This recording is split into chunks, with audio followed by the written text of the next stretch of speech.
Hündürmərtəbəli binalarda aboy və yaxud da ki, daha doğrusu divar kağızı və ya boya çeşidi istəyir, sədəf boya olsun, yəni dekorativ boyalar olsun. Bunların təyinatı fərqli-fərqlidir.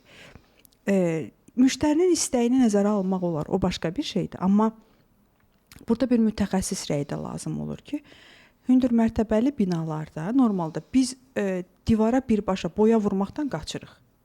Niyə? Çünki bir müddətdən sonra binalarda çökmə prosesi baş verir də, oturma deyirlər ona.